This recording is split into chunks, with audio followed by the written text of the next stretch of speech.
लेकिन अब कि उन्होंने देखा है कि जैक कितना ग्रो कर चुका है, शायद वो काफी नहीं होगा। उन्होंने अपने इंट्रिकेट सूट में कुछ ढूंढा। जैक ने सोचा कि डेक्स्टर जैसे ब्लैक नाइट्स पहले ही पावर के टॉप पर हैं, एक स्ट्रांग आदमी, लेकिन उसका फादर एक बिल्कुल अलग लेवल पर था। आर्थर ने टेबल पर एक ब्लैक कार्ड स्लाइड किया। कार्ड पर ड्रेकर का सिंबल था। ये आर्थर का जैक के लिए गिफ्ट था, ड्यूक डेक्स्टर का डिसाइपल बनने के लिए। एक ब्लैक कार्ड को पर्सनली देखकर जैक घबरा गया और उसके वर्ड्स अटकने लगे। जैक के रिएक्शन से आर्थर को समझ आ गया कि जैक को पता है कि ब्लैक कार्ड का क्या मतलब है। देखो, ये एक क्रेडिट कार्ड है जो सिर्फ कुछ लोगों को दिया जाता है। जैक ने कभी सोचा भी नहीं था कि वो एक ब्लैक कार्ड पर्सनली देखेगा। सिर्फ इसका होना ही बहुत बड़ी बात है। इसका क्रेडिट लिमिट ही नहीं, सिंपल वर्ड्स में एक इन्फिनिट मनी ग्लिच है। आर्थर ने खुशी से एक्सप्लेन किया कि कार्ड दोनों के नाम पर होगा ताकि जैक इसे फ्रीली यूज कर सके। जीक ने एक बार सोचा कि उसे यह कार्ड लेना चाहिए या नहीं, लेकिन फिर उसने कसम खाई कि वह इसे सिर्फ जरूरत पड़ने पर ही यूज करेगा। आर्थर नाइस बनने का नाटक कर रहा था, लेकिन इस वैल्यूएबल गिफ्ट के पीछे छुपा इरादा जीक को साफ दिखाई दे रहा था। क्रेडिट कार्ड यूज करने से रिकॉर्ड रहता है, तो यह बस एक तरीका था जीक पर नजर रखने का। लेकिन अगर आर्थर ने ब्लैक मार्शल स्क्वाड को उसके पीछे लगाने के बजाय यह तरीका चुना, तो इसका मतलब पेट्रियार्क अभी जीक को खतरा नहीं मानता। इसके साथ आर्थर ने अपने बेटे को प्यार से जाने का कहा और बोला कि ट्रेनिंग जारी रखे, हार्ड वर्क करे और कॉन्टिनेंट का सबसे स्ट्रांग बनने की कोशिश करे। जीक ने आखिरी बार रिस्पेक्ट के साथ बाव किया, ड्रेकर के मास्टर को थैंक यू बोला और बिना कुछ कहे रूम से बाहर चला गया। उसका दिमाग अजीब विचारों से भरा हुआ था। उधर आर्थर ड्रेकर ने अपनी आंखें बंद की और अपने छोटे बेटे के वर्ड्स के बारे में सोचने लगा। अचानक ड्यूक वहां आ गया और आर्थर को बूढ़ा आदमी कहकर बुलाया। पेट्रियार्क ने बस ड्यूक से पूछा कि वह इतना गुस्सा क्यों है। सिर्फ ड्यूक ही एक ऐसा बंदा है जिसके पास इतनी हिम्मत है कि वह आर्थर को उसके टाइटल के बजाय नेम से बुला सके।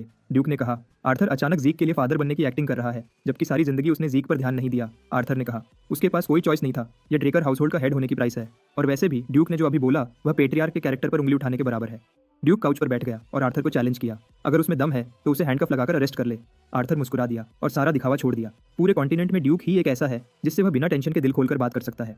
आर्थर ने अपने लैविश सूट से एक और चीज निकाली, एक कीमती अल्कोहल की बोतल जिसका नाम था ड्रैगन ब्रेथ। ड्यूक को ड्रिंक ऑफर करते ही उसका मूड ठीक हो गया और उसने आर्थर के ड्रिंक्स के टेस्ट की तारीफ की। पेट्रियार्क ने कॉन्टिनेंट में चल रहे अजीब अफवाहों की बात की, लेकिन ड्यूक ने कुछ भी न पता होने का नाटक किया। बोला कि वह तो बस एकेडमी में अपना काम कर रहा था, लेकिन आर्थर सबसे ज्यादा जानता है कि ड्यूक की आंखें और कान हर जगह हैं। ड्यूक ने फिर पूछा, आर्थर ऐसा सवाल क्यों पूछ रहा है जिसका जवाब उसे पहले से पता है।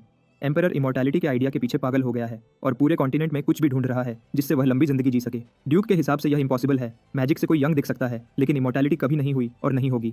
पेट्रियार्क भी ऐसा ही सोचता है, लेकिन उसे टेंशन है कि एम्परर शायद एल्डर ड्रैगन से रिलेटेड एक रेलिक ढूंढ रहा है। यह पॉसिबिलिटी सब कुछ चेंज कर देती है। आर्थर ड्रेकर और ड्यूक ड्रिंक करते हुए इमॉर्टैलिटी और खत्म होने वाली जवानी के छोटे छोटे डिटेल्स पर बात करते रहे। उन्हें पता नहीं था कि जीक अगले रूम में वॉल के सहारे खड़ा, हाथ जेब में डाले, सब सुन रहा था। यह लड़का ऑरा सोल मैनिफेस्टेशन की हेल्प से उनकी सारी बातें साफ सुन रहा था। पेट्रियार्क ने गेस लगाया कि एम्परर एल्डर ड्रैगन का रेलिक ढूंढ रहा है। ड्यूक ने सोचा और इस पॉसिबिलिटी से अग्री किया। जब पूछा गया कि क्या एम्परर ने रेलिक ढूंढ लिया होगा, आर्थर ने कहा कि यह बिल्कुल पॉसिबल है। उसकी personal squad order of black knights ने रिपोर्ट दी थी कि इस मिस्टीरियस रेलिक का लगभग लोकेशन नॉर्दर्न कॉन्टिनेंट हो सकता है। नॉर्दर्न कॉन्टिनेंट का नाम सुनते ही ड्यूक का इंटरेस्ट बढ़ गया और वह ड्रिंक सिप करते हुए और ध्यान से सुनने लगा। लगता है यह वैल्यूएबल इन्फॉर्मेशन अभी तक एम्पायर के स्पाइस तक नहीं पहुंची, लेकिन स्पाइस की काबिलियत देखकर लगता है सिर्फ कुछ समय की बात है कि वह इसे हासिल कर लेंगे। इमॉर्टैलिटी वर्ड ड्यूक को पास्ट की याद दिला रहा था। वह पागल एम्परर कमीने ने थ्रोन पर आते ही पूरे कॉन्टिनेंट को यूनाइट करने के नाम पर वॉर शुरू कर दिया था। सेंट्रल कॉन्टिनेंट का आधा हिस्सा लेकर ही वह खूनी जंग खत्म हुई। उस समय ड्यूक ने सोचा था कि इस पागल किंग ने अब अपने गंदे और घटिया सपने को छोड़ देगा, लेकिन वह बिल्कुल गलत था। अगर वह कमीना सच में इमॉर्टैलिटी देने वाला आर्टिफैक्ट हासिल कर लेता है तो कॉन्टिनेंट एक ऐसी वॉर में डूब जाएगा जो किसी ने कभी देखी नहीं होगी। पूरा कॉन्टिनेंट एक आग का समंदर बन जाएगा। इस मैटर की गंभीरता को समझते हुए आर्थर ड्रेकर ने खुद नॉर्थ जाने का फैसला किया। यह सुनकर ड्यूक शॉक हो गया। अगर आर्थर सेंट्रल सीट छोड़कर गया तो वह कमीना एम्परर बिना किसी चेक और बैलेंस के हर तरफ तबाही फैला देगा। लेकिन यह वही वजह थी जिसके लिए आर्थर आज यहाँ आया था। ट्रेनीज को बेकार स्पीच देने के अलावा उसने ड्यूक को अपने प्लान्स के बारे में बताना था। ड्यूक के पास यह बात मानने के सिवा कोई चॉइस नहीं थी। उसने एक आह भरी और अपने जिगरी यार के साथ टोस्ट किया। बूढ़ा ड्यूक तंग होकर कुछ बोला, लेकिन आर्थर जानता था कि फोर्ट को संभालने के लिए वह उस पर भरोसा कर सकता है। साथ वाले रूम में जीक अब इस एबिलिटी को यूज करके अपनी बॉडी पर स्ट्रेस डाल रहा था। लंबी देर तक सुनने की वजह से पेन और थकान ने उसे पकड़ लिया और वह जमीन पर गिर गया। आंखें ब्लड शॉट हो गईं। सोल मैनिफेस्टेशन को इतना यूज करने के साइड इफेक्ट से बचा नहीं जा सकता था, चाहे उसने बहामुट का हार्ट अब्सॉर्ब किया हो। फिर भी उसने कुछ इंटरेस्टिंग और वैल्यूएबल इन्फॉर्मेशन हासिल कर लिया। अब उसे यकीन हो गया कि जो स्टैचू उसके हाथ पहले लगी थी जब वह रिग्रेस हुआ, वह एल्डर ड्रैगन का आर्टिफैक्ट था। पहले उसने आखिरी सांस से पहले जो आवाज सुनी और यंगर बॉडी में जागने के बाद सिस्टम मैसेजेस जो दिखे, सब थोड़ा सेंस बनाने लगा। जीक को, जो कि अब टाइम में वापस आ गया है, पता नहीं था कि उसने वही आर्टिफैक्ट चुरा लिया था जिसके लिए वह पागल एम्परर तरस रहा था। उस डिक्टेटर ने तो अपने डायरेक्ट ऑर्डर्स वाली यूनिट हंटिंग डॉग्स को उसके पीछे दुनिया के एंड तक भेज दिया था। उस समय जीक बदला लेने की सोच में इतना डूबा हुआ था कि उसे न पता था न परवाह थी कि उसका पीछा क्यों हो रहा है। लेकिन अब अपने फादर और मास्टर की बात सुनकर उसे रिग्रेशन के बारे में सॉलिड क्लू मिल गया। एडमिनिस्ट्रेटर सिस्टम जिसने उसे पास्ट में भेजा, वह एल्डर ड्रैगन आर्टिफैक्ट का रियल फंक्शन था। अब सवाल यह है, ऐसी चीज को किसने बनाया, वह कितने पावरफुल हैं और क्यों। फ्लोर पर बैठकर जीक ने लंबी सांस ली और खुद को नॉर्मल करने की कोशिश की। थोड़े से आंसर्स मिलने के बाद उसके पास अब और बड़े क्वेश्चंस आ गए। आखिर में ड्रेकर फैमिली के पावर हाउसेस ने ड्रिंक शेयर करके गुड बाय बोली। ड्यूक ने आर्थर को तसल्ली दी कि वह यह काम कर लेगा और पेट्रियार्क को भी ड्यूक पर पूरा भरोसा था। 3 कदम चलकर आर्थर अचानक रुक गया। हॉलवे की एनर्जी शिफ्ट करते हुए उसने उस रूम के बंद दरवाजे की तरफ देखा जहां जीक छुपा था, जैसे उसके पास एक्सरे विजन हो। आर्थर दरवाजे की तरफ शक से देख रहा था। उसका बेटा जीक टाइम ट्रैवल और इमोर्टैलिटी के मिस्ट्री को सॉल्व करने में बिजी था। जीक सोच रहा था कि उसने सच में एम्परर का आर्टिफैक्ट चुरा लिया था, लेकिन ड्यूक और उसके डैड को यह कैसे पता चला कि यह आर्टिफैक्ट इमोर्टैलिटी दे सकता है। अचानक एंट्रेंस के पास बाहर के कदम सुनाई दिए। हर एक कदम के साथ खतरा बढ़ रहा था। जीक के अंदर का हर हिस्सा उसे भागने के लिए कह रहा था। आर्थर ड्रेकर ने सीरियस फेस रखते हुए दरवाजा खोला, लेकिन रूम खाली था। शुक्र है जीक फास्ट रिएक्ट कर गया था और पकड़े जाने से पहले भाग लिया। आर्थर ने तुरंत रिलैक्स किया, जबकि उसका लड़का विंडो से भाग गया। उसी दिन बाद में यह मेहनती यंग लॉर्ड अपने training reps western green house arena में कर रहा था, चाहे उसके ऑर्डर्स थे कि जीक को ट्रेनिंग के बीच डिस्टर्ब न किया जाए। बूढ़े डेकर ने यंग मास्टर से माफी मांगी और बताया कि जीक का क्लासमेट उसे ढूंढने आया है। कंफ्यूज्ड जीक सोचने लगा कि कौन उसे मिलने के लिए इतनी दूर आएगा, जबकि एकेडमी में उसका कोई फ्रेंड नहीं था। क्यूरियोसिटी ने उसे जीत लिया और उसने डेकर को उस स्टूडेंट को अंदर लाने के लिए कहा। जीक को बिल्कुल उम्मीद नहीं थी कि लियम स्टोन दरवाजे से अंदर आएगा और फिर जीक के सामने झुक जाएगा। जीक सोच रहा था कि यह बंदा क्या चाहता है। तभी लियम ने दिल से रिक्वेस्ट किया कि यंग लॉर्ड उसे अपने साथ ले ले। जीक ने सोचा कि उसे लियम को इग्नोर करना चाहिए था जब वह इसके पुराने बॉस को सबक सिखा रहा था। उस समय जीक ने लियम को उसका सबॉर्डिनेट बनने की ऑफर की थी। लियम ने और झुककर कहा कि वह जीक के लिए सारी लाइफ लॉयल रहेगा। जीक ने पूछा कि उसने अपने पुराने बॉस जेकन को क्यों छोड़ा। लियम के चेहरे पर गुस्सा दिखाई दिया और उसने बताया, मुझे कोड़े की तरफ फेंक दिया गया। बिना किसी टैलेंटेड ड्रेकर के सपोर्ट के वह वालहला में ट्रेनी बनकर एडमिशन नहीं ले सकता। जहां तक जीक को याद था, पास्ट लाइफ में भी लियम ऐसा ही था। उसे कभी पता नहीं चला कि लियम वालहला के लिए इतना ऑब्सेस्ड क्यों था। भीख मांगने तक को तैयार था। उसे मूर्ख बोलकर जीक ने कहा कि वह टून या जिमन्स फैमिली के पास चला जाए। उसने इस मसल हेड को बाय बोला, इस बार पर जोर देते हुए कि मैं कोई सपोर्ट फैमिली नहीं हूं जिससे जुड़ा जाए, और न ही मैं लियम को वालहला में एडमिशन दिला सकता हूं। वैसे भी लियम के मुंह से निकली एक भी बात पर भरोसा करने की कोई वजह नहीं थी। क्या पता यह रिवेंज के लिए जैकन का भेजा हुआ स्पाई हो। जीके के ना को सुनकर लियम ने जल्दी से अपनी कमर से नाइफ निकाली। ब्लेड उठाकर उसने अपनी ओवरपावरिंग ऑरा दिखाई, लेकिन जीक पर अटैक करने के बजाय यह पागल अपनी नाइफ अपने लेफ्ट ईयर की तरफ ले गया।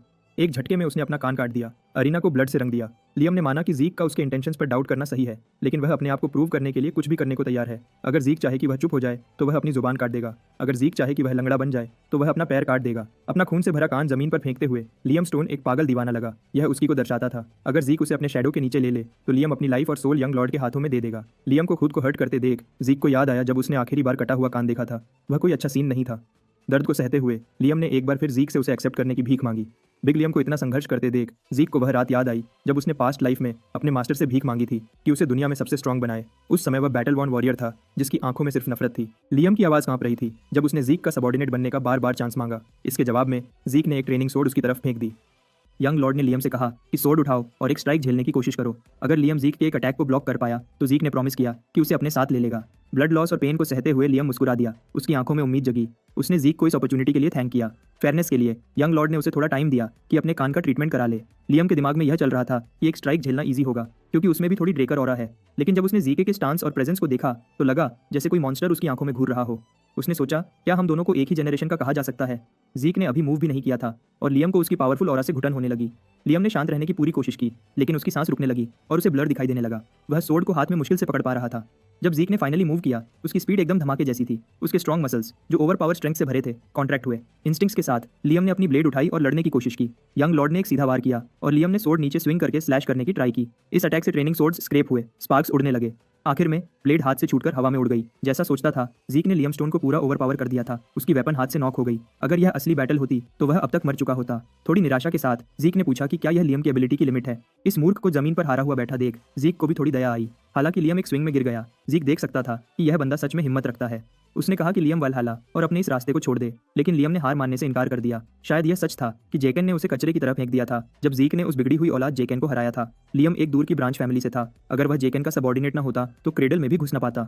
यह अकेडमी जिसने जीक जैसे डायरेक्ट ड्रेकर डिसेंडेंट को पास्ट लाइफ में एक्सपेल कर दिया था, एक दूर की फैमिली ब्रांच के ट्रेनी के लिए आंख भी न झपकाए। जीक को लगा मैटर सेटल हो गया। वह चल पड़ा, लेकिन तभी लियम के बड़े हाथों ने उसका पैर पकड़ लिया। उसने हैरानी से सोचा कि यह लड़का इतना जिद्दी क्यों है। जीक की पिछले लाइफ में लियम अकेडमी से एक्सपेल हुआ था, लेकिन मेहनत और एक्सपीरियंस के साथ वह रेड नाइट लेवल तक पहुंचा और कॉन्टिनेंट में मर्सनरी किंग के नाम से मशहूर हुआ। आंसुओं से भरा चेहरा लिए लियम ने एक और चांस के लिए कहा। लियम की यह जिद देखकर यंग लॉर्ड अब तंग हो रहा था। फिर भी एक टेस्ट के लिए लियम को एक आखिरी चांस देने के लिए मान गया। जीक उसे अपने विंग में लेगा, लेकिन एक कंडीशन पर। लियम ने कहा था कि अगर जीक चाहे तो वह अपनी जुबान काट देगा, गूंगा बन जाएगा या पैर काटकर लंगड़ा बनने के लिए तैयार था। जीक ने उसके शोल्डर को पकड़कर बोला कि अपना राइट आर्म काट दो। यह बात सुनकर लियम का खून ठंडा पड़ गया। जीक ने उसे फोर्स किया, पूछा कि क्या उसका राइट आर्म यंग लॉर्ड से ज्यादा वैल्यूएबल है। जीक जानता था कि वह क्या डिमांड कर रहा है। यह बेसिकली लियम को कह रहा था कि काबिल सोर्ड्समैन बनने का ख्वाब छोड़ दे। उसने सोचा कि अगर लियम अपने होश में हुआ तो डर जाएगा। यह बोलकर जीक ट्रेनिंग के लिए मुड़ गया और लियम को जाने का कहा। जीक अपना ट्रेनिंग स्टांस ले रहा था जब लियम खाली आंखों के साथ खड़ा हो गया। जीक को समझ नहीं आ रहा था कि वह वालहाला के लिए इतना डेस्परेट क्यों है। जीक के नॉलेज के हिसाब से अगर लियम अभी एक्सपेल भी हो जाता है तो कोई बड़ी बात नहीं। ट्रेकर के प्रेस्टिजियस इंस्टीट्यूशन में ना सही, वह फ्यूचर में रेड नाइट बनकर एक काबिल वॉरियर बन जाएगा। लेकिन लियम दरवाजे की तरफ नहीं जा रहा था, लियम सोर्ड की तरफ चल पड़ा। यह क्या मतलब था? यह देखकर जीक चौंक गया। जिद्दी लियम ने ब्लेड उठाई और अपने राइट आर्म पर एम किया। स्विंग के बीच में ही जीक ने अपनी लेग्स को लिमिट तक पुश किया और दोनों के बीच में आ गया। दांत पीसकर थैंकफुली वह टाइम पर पहुंच गया, वरना फ्यूचर मर्सनरी किंग अपना प्रॉमिसिंग सोर्समैन करियर खत्म कर देता। जीक ने लियम की ब्लेड को बीच में स्लैश करके 2 टुकड़े कर दिए। मेटल के फ्लोर पर बाउंस होने की आवाज अरीना में गूंज गई। लियम, यह पागल बंदा सच में यह करने जा रहा था। उसने अपने राइट हैंड को कंफ्यूज होकर देखा, जो अभी भी ठीक था। लियम के इस पागलपन से गुस्सा होकर जीक ने उसका कॉलर पकड़ा और उसकी बड़ी बॉडी को जमीन से उठा लिया। गुस्से में उसने पूछा कि क्या यह फूल अपना दिमाग खो चुका है? हाँ, उसने एक अजीब सी कंडीशन दी थी, लेकिन यह कोई पत्थर पर लकीर तो नहीं थी। अगर जीक बेरहम होता, जो अपने वर्ड से पीछे हट जाता, तो लियम अभी सब कुछ खो देता। लेकिन लियम ने इतना क्रेजी स्टेप इसलिए उठाया क्योंकि अगर उसने ऐसा न किया तो शायद वह अपने आर्म से भी ज्यादा इंपॉर्टेंट चीज खो देता। जीक ने उसे वापस पैरों पर छोड़ा और बोला कि अगर लियम ने दोबारा ऐसी फूलिश चीज की तो चाहे वह कितना भी लॉयल हो, उसे बाहर फेंक दिया जाएगा। यह बात उसे दिमाग में रखनी है। अब वह यंग लॉर्ड के नीचे काम करेगा। बिग लियम के चेहरे का पेन और नाउम्मीदी जीक के यह वर्ड्स सुनते ही गायब हो गई। अब उन्हें जल्दी हॉस्पिटल जाना था। लोग क्या सोचेंगे अगर उसका सबॉर्डिनेट एक कान वाला अगली लड़का दिखे? ईयर का प्रॉब्लम फिक्स होने के बाद लियम को जीक के पर्सनल बैंकेट हॉल में खाना शेयर करने के लिए ले जाया गया। लियम अपना दोबारा जोड़ा गया कान टच कर रहा था। अभी भी हैरान था कि यह इतनी जल्दी कैसे फिक्स हो गया। पता चला कि जीक ने अपनी एक हीलिंग पोशन उसके ईयर को रिस्टोर करने में खर्च की थी। लियम को बुरा लगा कि उसके न्यू लॉर्ड को शुरुआत में ही इतनी वैल्यूबल पोशन उस पर यूज करनी पड़ी।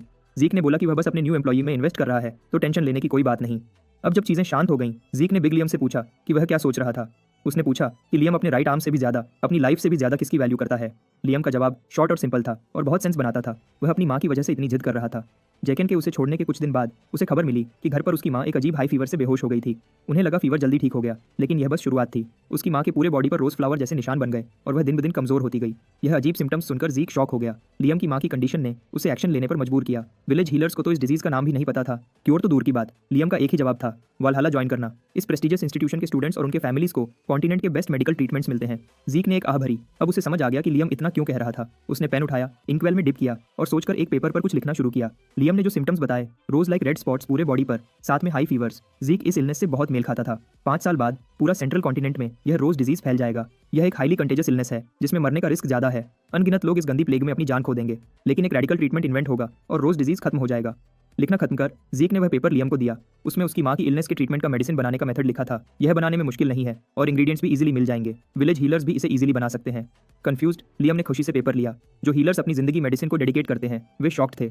एक यंग सोर्समैन ने यह क्योर सेकंड्स में कैसे निकाल दिया। फ्यूचर में जीनियस एल्केमिस्ट ब्रदर्स एल और जेफ सेंट्रल कॉन्टिनेंट में इस रैम्पेजिंग डिजीज का ट्रीटमेंट इन्वेंट करेंगे। ग्रीडी एल्केमिस्ट एसोसिएशन इस डिस्कवरी का फायदा उठाएगा, गरीब लोगों की जिंदगी से प्रॉफिट कमाकर। जब ब्रदर्स को इस गंदी प्रैक्टिस का पता चलेगा, वे पब्लिकली प्रोडक्शन मेथड रिवील कर देंगे। इसका क्योर जल्दी ही सारे कॉन्टिनेंट में फैल गया था, इतना कि एक वॉरियर जैसे जीक को भी फॉर्मूला पता चल गया। लेकिन वह यह सब बेचारे लियम को नहीं बोल सकता, तो उसने सिंपल जवाब दिया कि उसे एक बहुत अच्छा एल्केमिस्ट पता है जिसने उसे यह फॉर्मूला दिया था। ट्रीटमेंट मेथड पता होने की वजह से जीक ने लियम का प्रॉब्लम एक पल में सॉल्व कर दिया। अब उसे वालहल्ला जाने या फिर यंग लॉर्ड का सबॉर्डिनेट बनने की कोई जरूरत नहीं। यह सुनकर लियम उठकर खड़ा हुआ और उसने जीक के साथ लाइफ लॉन्ग लॉयल रहने का वादा दिया। चाहे जीक ने बिग लियम को कितनी बार खुद से दूर किया हो, फ्यूचर मर्सनरी किंग का यह लॉयल्टी ओथ सुनना अनबिलीवेबल लगा। प्लेज एक्सेप्ट करते हुए यंग लॉर्ड ने बोला कि लियम पीछे न रहे, वरना उसे फिर से छोड़ दिया जाएगा। लेकिन दिन खत्म होने से पहले डीन हावर्ड ड्रेकर के ऑफिस में एक इंटरेस्टिंग डिस्कशन हुई। कैडेट ओवन जिमंस मोटे डीन से एक इंपॉर्टेंट बात डिस्कस करने के लिए मिला। उसने सुझाव दिया कि आने वाले सेमेस्टर एग्जामिनेशंस का डिफिकल्टी लेवल बढ़ाया जाए। डीन सरप्राइज हो गया। ओवेन ने घमंडी लगने के लिए सॉरी बोला, फिर जवाब दिया कि इस साल के फर्स्ट ईयर्स काफी स्किल्ड हैं, स्टार्स अलाइन हो गए हैं, ज्यादातर ग्रेट फैमिलीज के कैंडिडेट्स इस बैच में हैं और 2 प्योर ब्लड अवेकनर्स भी आए हैं। ओवेन को लगता है कि अगर एग्जामिनेशन पुराने साल जैसा इजी रहा तो यह यंग टैलेंट्स के ग्रोथ के लिए अच्छा नहीं होगा। डीन हावर्ड ने आइडिया पर थोड़ा सोचा और माना कि जिमंस फैमिली के बच्चे की बात में दम है। पोलाइट बाव के साथ ओवेन ऑफिस से बाहर गया। मोटे डीन ने खिड़की से बाहर देखा, खूबसूरत सोच में डूब गया। एप्पल्स सच में अपने ट्री से दूर नहीं गिरते। ओवेन जिमंस अपने बाप जैसा सोचता है, फ्यूचर प्रॉब्लम्स को पहले से देखकर अपने मूव को प्लान करता है। दिन गुजर गए और सेमेस्टर एग्जाम का दिन डंजन एक्सप्लोरेशन शुरू हो गया। सारे फ्रेशमैन रूइंस के बाहर जमा हुए। यह सेमेस्ट्रल इवैल्यूएशन जो सिर्फ ड्रेकर एकेडमी में होता है, 2 लोगों को पेयर करता है। एक डंजन से दिया हुआ समय में बाहर निकलना होता है। डंजन्स के डिफिकल्टीज अलग अलग होते हैं। हर ग्रुप को रैंडमली एक डंजन मिलता है। उधर जीक और लियम एक पेयर में थे। रेडी होने के बावजूद बिग बेबी थोड़ा नर्वस फील कर रहा था, तो उसके लॉर्ड ने तसल्ली दी कि नर्वस होना नेचुरल है, लेकिन ज्यादा घबराने से मिस्टेक हो सकता है। वही बात रिलैक्स या घमंडी होने पर भी अप्लाई होती है। ऐसे मौके पर उन्हें शांत और माइंड को अलर्ट रखना होता है। कुछ स्टूडेंट्स खनुशी से बातें कर रहे थे, कुछ प्रॉक्टर का बेसब्री के साथ वेट कर रहे थे। अचानक एक गार्ड ने चिल्लाकर जीक ड्रेकर और लियम स्टोन के नाम पुकारे। बिना टाइम वेस्ट किए यह पेयर पास वाले रूइंड डोर की तरफ चल पड़े, लेकिन तभी एक ब्लैक ग्लव पहने बंदे ने उन्हें रोक दिया। वेट करने का ऑर्डर दिया। फिर एक आर्म्ड गार्ड जो एकेडमी के नीचे काम करता था ने रूम के दूसरे साइड पर एक और डोर की तरफ इशारा किया, कहकर कि जीक और लियम को वह असाइन किया गया है। जीक ने जब गार्ड को देखा तो तुरंत समझ गया कि यहाँ कुछ तो दाल में काला है। एक अजीब से एक्सप्रेशन के साथ गार्ड ने ड्यूओ को जल्दी इंस्ट्रक्शंस सुनने को बोला। जीक ने एक आह भरी और जो भी होने वाला था उसे मान लिया, कॉन्फिडेंट कि वह सब संभाल लेगा। जीक और लियम उस दूसरे डोर की तरफ चल पड़े जो एक ट्रैप होने की बू दे रहा था। हालांकि डंजन्स के डिफिकल्टी अलग अलग होते हैं। यह रूइंस एग्जाम खास तौर पर डंजन्स ड्रेकर्स के मैनेजमेंट के नीचे ज्यादा डेंजरस नहीं होना चाहिए। टाइम लिमिट में एस्केप करना उनका मेन गोल है। हर ग्रुप को एक टाइमर दिया जाता है जो अंदर जाने के बाद खुद एक्टिवेट होता है। सबके पास बाहर निकलने के लिए 96 आवर्स हैं। टाइम यहाँ मेन प्रॉब्लम है। Score points basic battle abilities को ऑब्जर्व करके दिए जाते हैं। एक फिक्स टाइम के अंदर मॉन्स्टर्स के सिर लाने से एक्स्ट्रा पॉइंट्स मिलते हैं। एक्स्ट्रा पॉइंट्स अच्छा है, लेकिन सबसे इंपॉर्टेंट पार्ट है डंजन से बाहर निकलना। अगर टाइम लिमिट में बाहर नहीं निकल पाए तो ऑटोमेटिकली फेल हो जाओगे। पहला पार्ट इजीली पास करने के बाद लियम और जीक ने अच्छे से काम कर अपने पेट भर लिए थे और अब सोकर रेस्ट करना था। यंग लॉर्ड ने खुद कैंप सेट किया और खाना बनाया तो लियम, जो यहाँ सबॉर्डिनेट था, ने अपने बॉस से पहले सो जाने को बोला। जीक ने अपने न्यू एम्प्लॉई को तसल्ली दी कि टेंशन की कोई बात नहीं, उसकी अभी की बॉडी कंडीशन के साथ वह 4 दिन तक एक भी मिनट न सोए तो भी ठीक रहेगा। लियम को पता था कि अपने लॉर्ड से आर्ग्यू करना बेकार है, तो उसने अपनी बड़ी बॉडी टेंट में घसीटा और पहले रेस्ट करने के लिए मान गया। लियम के सोने के बाद जीक अपने ख्यालों के साथ आग के पास बैठा रहा। डंजन में घुसे 16 घंटे हो चुके थे। जीक ने ट्रायल से पहले 3 दिन ट्रेनिंग की थी। इसका मतलब अब तक वह लगभग 90 आवर्स से जाग रहा था। उसका इन्फिनिट स्टैमिना फिजिकल फटीग को मैजिकली रिकवर कर लेता है, लेकिन मेंटल फटीग के लिए यह रिकवरी नहीं है। यहाँ डंजन में कुछ भी हो सकता है। जीक सोकर रिस्क नहीं लेना चाहता। लंबी रात और डंजन की खामोशी उसके दिमाग के साथ खेल रही थी। मेंटल फटीग भारी पड़ रही थी। अब जीक लियम से पहरा देने के लिए कहना चाहता था, तब उसने डंजन के अंदर सबसे बड़ी गलती कर दी। वह सो गया। उसके सपने उसे नॉर्दर्न रीजन के आईसी प्लेन्स में ले गए, जहाँ एम्परर का इंपोजिंग रेड फ्लैग बेरहमी का सिंबल था। जीके के दिमाग ने एक औरत की लाश का पिक्चर पेंट किया। खून उसके आसपास पूल बनाता हुआ बर्फ से ढके ग्राउंड में अब्जॉर्ब हो रहा था। अचानक उसने आंखें खोली, रियलिटी में वापस आया। सांस फूल रही थी, पसीना छूट रहा था, जैसे उसने भूत देखा हो। लगता है शायद देखा भी था। शुक्र है इस बुरे सपने वाली नींद ने उन्हें प्रॉब्लम में नहीं डाला। जीक अभी भी आग के सामने बैठा था। कुछ खाना वाना खाया, फिर भी उसे वह मौत का सपना दोबारा देखने से ज्यादा एक पावरफुल मॉन्स्टर से लड़ना ज्यादा पसंद था। जीक तुरंत याद आया। उसे यकीन था कि उसकी बेल ट्रैप्स में से एक ट्रिप होने की आवाज ने उसे जगाया था। जैसा उसने सोचा था, दूर के पीछे से कुछ आ रहा था। उसने जल्दी से पानी से भरा बर्तन उठाया और बॉनफायर की आग बुझा दी, ताकि अंधेरे में जो भी आ रहा है उसे कम दिखाई दे। फिर उसने लियम को चिल्लाकर जगाया, उठ जा। जीक ने पहले सिचुएशन चेक करने का प्लान बनाया, जबकि लियम को उसके पीछे चलना था। जहां से आवाज आई थी उस दीवार के साथ करीब होकर जीक ने अपना प्लान सोचा। एग्जाम के 4th दिन ड्रैगन आइज यूज करना रिस्की था, क्योंकि यह एबिलिटी बहुत एनर्जी यूज करती है। इसलिए डार्कनेस में आंखों को एडजस्ट करना बेटर था अभी के लिए। वेट करते हुए एक अजीब बू उसके नाक में आई। यह सल्फर की बू लग रही थी। उसका दिमाग तुरंत एक क्रीचर पर गया जिससे सल्फर की स्मेल आती है। एक मॉन्स्टर जो झुंड में शिकार करता है। डेंजर लेवल रैंक 3 का हेल हाउंड, जिसे हेल का डॉग कहते हैं। पास्ट लाइफ में इस साल के सेमेस्टर एग्जाम में रेना फ्रंट रनर ने एक और खंड किया था। जीक ने कभी हेल हाउंड्स वाले डंजन रूम के बारे में नहीं सुना था। कुछ सेकंड्स और वेट किया, लेकिन यह हेलिश मॉन्स्टर सामने नहीं आया। फिर उसने एक और अजीब चीज नोटिस की। हेल हाउंड पैक का अल्फा ज्यादा से ज्यादा कुछ 100 केरी का होता है, लेकिन अगर इन वॉल्स से गूंजती आवाज को सुना जाए तो जो एनिमी आ रहा था वह कम से कम कई टोन्स का लग रहा था। शायद यह कोई म्यूटेंट था। जीक ने सोर्ड को एक शीशे की तरह यूज करके दीवार के कोने से देख पाया। जीक ने सांस रोकी। दिमाग इस्तेमाल करने की वजह से उसने इस डेंजरस मॉन्स्टर को पहले देख लिया था, लेकिन तब वह दरवाजे और दीवार को अपनी फोर्स से क्रैश करता हुआ आया और इम्पैक्ट से जीक उड़ गया। जीक ने एक परफेक्ट लैंडिंग के साथ जल्दी से खुद को संभाल लिया। लियम अपने बॉस के पास भागा। जीक ने बाहर जिमन्स को गाली दी। उसने गार्ड के यूनिफॉर्म पर कुछ देखा था। उसे अब याद आया वो जिमन्स से कनेक्टेड था। उसने कभी नहीं सोचा था कि जिमन्स के पास इतनी हिम्मत होगी कि वह ऐसी घटिया चाल चल सके। यह सिर्फ जिंदा रहने की लड़ाई नहीं थी, यह एनिमी के प्लान्स अनकवर करने की फाइट भी थी। अचानक जिस हेलहाउंड से जीक लड़ने का सोच रहा था उसका सिर किसी ने ताजा ताजा काटा था। इस डेंजरस बीस्ट के सिर को बेरहमी से काटा गया था। यह सब एक ग्रीन स्किन, व्हाइट बियर्ड और स्टाउट बॉडी वाले मॉन्स्टर का काम था, जो बहुत गुस्से में लग रहा था। जिसने भी जीक को मारने का प्लान बनाया था उसने हेलहाउंड्स को छोड़कर डायरेक्ट ट्रोल को असैसिन्स के रूप में भेजा। एक जाइगेंटिक बीस्ट को देखकर लियम डर के मारे फ्रीज हो गया, लेकिन जीक गुस्से में सारी सिचुएशन को समझने की कोशिश कर रहा था। ट्रोल्स रैंक 1 मॉन्स्टर्स होते हैं, डेंजरस इतने कि हेलहाउंड्स और ऑक्स को चाय में बिस्कुट की तरह खाते हैं। उनका खून हीलिंग मेडिसिन बनाने में इस्तेमाल होता है और उनकी रीजनरेटिव एबिलिटीज की तो बात ही मत करो, इतनी स्ट्रांग होती है। लियम ने खुद को संभालने की कोशिश की और एक रियल लॉयल सोर्ड की तरह यंग लॉर्ड के आगे कदम बढ़ाया। सोर्ड बाहर निकालते हुए उसने यंग मास्टर की शील्ड बनने का फैसला किया ताकि जीक यहाँ से भाग सके। जीक ने चुपके से स्माइल किया और अपने सबॉर्डिनेट को टैप करके साइड किया। उसने लियम से कहा कि दोबारा ऐसी चिकनी चुपड़ी बात न बोले। वैसे भी वह ऐसा लॉर्ड नहीं है जो सबॉर्डिनेट को इस डेंजरस सिचुएशन में मॉन्स्टर का खाना बनने के लिए छोड़े। एनिमी के सामने थोड़ी एडवाइस देते हुए जीक ने लियम को बोला कि बॉस पर नहीं, अपने एफर्ट्स पर बिलीव करे, क्योंकि वह वीक नहीं है। इस बैटल में जीक ने एक सपोर्टिव का रोल लेने का फैसला किया। लियम को अपनी मर्जी से काम करने दिया। लियम के चेहरे पर स्माइल आई, जैसे एक बड़ा बोझ उसके शोल्डर से उतर गया हो। उसने ट्रोल पर नजर गड़ाई और यंग लॉर्ड को थैंक किया। सिंक में चलते हुए ड्यूओ ने अलग एंगल से अटैक किया ताकि एनिमी को कंफ्यूज कर पाएं। रिजल्ट, ट्रोल इडियट जैसे खड़ा रह गया, एक जगह गाजर मूली की तरह कटने को तैयार। जीक अपनी पावर को कंट्रोल कर रहा था ताकि लियम के साथ बराबर अटैक कर सके। इस फ्यूचर मर्सनरी किंग में बहुत पोटेंशियल देख रहा था। जीक इंप्रेसिव हुआ कि लियम ने जायंट को वुंड किया, जबकि ट्रोल की स्किन बहुत टफ होती है। और यह बात ज्यादा इंप्रेसिव थी कि लियम मॉन्स्टर के जॉइंट्स पर सटीक निशाना लगा रहा था। इसका मतलब लियम अपने फ्री टाइम में मॉन्स्टर्स और उनकी बॉडी को स्टडी कर रहा था। जीक के लिए इससे ज्यादा प्रोडक्टिव सबॉर्डिनेट नहीं हो सकता था, लेकिन लियम में अभी भी कुछ कमी थी, जिसकी वजह से वह ट्रोल के स्पाइट क्लब के नीचे मीट पेस्ट बनने जा रहा था। थैंकफुली जीक अपना इंजन ऑन कर सकता था। पलक झपकते ही वह लियम के सामने आकर ट्रोल का अटैक ब्लॉक कर देता है। अपनी रियल कैपेबिलिटीज थोड़ी दिखाते हुए उसने ट्रोल का वेपन बिना देखे 2 टुकड़े कर दिया। यह लड़का एस रैंक ऑरा रखता है। लियम ने हारने के लिए सॉरी बोला, लेकिन जीक ने उसकी तारीफ की कि उसने अपनी पहली real life and death battle में इतना अच्छा किया। जब जीक अपने बडी को उसकी गलती समझा रहा था, ट्रोल गुस्से के साथ फिर से रेडी हो रहा था। मॉन्स्टर के जॉइंट्स टारगेट करना अच्छा डिसीजन था, लेकिन ट्रोल की रिजेनरेटिव एबिलिटी को नजरअंदाज करना मौत को दावत देना है। यह याद रखना जरूरी है कि ट्रोल छोटे कट्स को कुछ नहीं समझते। अगर तुम्हारे अटैक की पावर उनकी रीजनरेशन से ज्यादा नहीं है तो तुम्हारा खेल खत्म। वेपन हाथ से गायब होने के बाद मॉन्स्टर ने अपने आर्म्स उठाए। लगता है अब वह अपने हाथों से लड़ना चाहता है। जीक ने देखा लियम इसे हैंडल नहीं कर पाएगा, इसलिए उसने ब्लेड उठाई और कहा, अब इस गंद को साफ करने का समय है। एक बहुत तेज तूफान जैसे अटैक के साथ जीक ने जायंट ट्रोल को मार दिया। मॉन्स्टर एक ब्लडीड मैश पटाटो जैसे लाश बन गया। ट्रोल को हराने से उसे 30 कर्मा पॉइंट्स का बड़ा रिवॉर्ड मिला। कर्मा के अलावा उन्हें इस एग्जाम के लिए अच्छे खासे पॉइंट्स भी मिल जाएंगे। लूट पिक करना लियम का काम था। जेंटल जायंट लियम ट्रोल को डिसमेंटल कर रहा था। जीक ने सिस्टम का नया प्रॉम्प्ट चेक किया। एक सडन क्वेस्ट आई थी, 72 आवर्स में 10 डिफरेंट स्पीसीज के 100 मॉन्स्टर्स हंट करने हैं। कंप्लीट होने पर हर किल के डबल कार्मा पॉइंट्स मिलेंगे, plus 2 random boxes. Double word देखकर जीक की आंखें लालच से चमक उठी। एग्जाम खत्म होने में अभी 79 आवर्स बचे थे। जीक के अनुमान लगाया कि इतने समय में 100 मॉन्स्टर्स मारना पॉसिबल था, लेकिन 10 अलग अलग स्पीशीज के मॉन्स्टर हंट करना प्रॉब्लम थी। चाहे डंजन कितना भी बड़ा हो, एग्जाम डंजन में 4 से ज्यादा स्पीशीज के मॉन्स्टर नहीं होते। लेकिन जीक को यह बात पता थी कि कमीने जिमन्स ने ट्रैप सेट किया है। अगर जीक सही से ढूंढे तो शायद यहाँ 10 स्पीशीज के हाई क्लास मॉन्स्टर्स होंगे। यह अर्जेंट क्वेस्ट फिनिश करना, एग्जाम के साथ एस्केप करना और सावधान रहना, यह सब मैनेज करना बहुत टफ था, लेकिन यंग लॉर्ड शायद यह समय से पहले कर सकता था। तब तक लियम ने ट्रोल कॉर्प्स डिसमेंटल कर लिया। एग्जाम के लिए उन्हें टाइमर्स के साथ सिर जमा करने के लिए बैग्स दिए गए थे। यह सब स्पेस पॉकेट जैसा अच्छा नहीं था, लेकिन मॉन्स्टर पार्ट्स डालने के लिए काफी था। अपना पहला एनिमी हराने के बाद अब डंजन की गहराई में जाने का समय था। टाइम मुट्ठी से रेत की तरह निकल रहा था। ड्यूओ को बर्निंग वुल्व्स का पैक मिला और उन्होंने इजीली इन मॉन्स्टर्स को ठिकाने लगा दिया। क्लॉक पर 56 आवर्स बचे थे। एग्जाम आधा बीत गया। गॉब्लिन से एनकाउंटर हुआ। किल काउंट काफी बढ़ गया। उनका लूट बैग भी भारी होता गया। टाइमर पर 39 आवर्स बचे। एक विशाल चमगादड़ मिली जो सोनिक अटैक्स में माहिर थी। टफ ओपोनेंट था, लेकिन जीक और लियम का ड्यूओ उससे ज्यादा टफ था। उनका रूटीन बन गया। किलिंग, कैंपिंग और रेस्टिंग दोनों दिन तक ऐसा ही चला। आखिरी दिन तक उन्होंने इतने मॉन्स्टर्स हंट कर लिए कि एग्जाम के लिए बहुत अच्छा स्कोर जमा हो गया।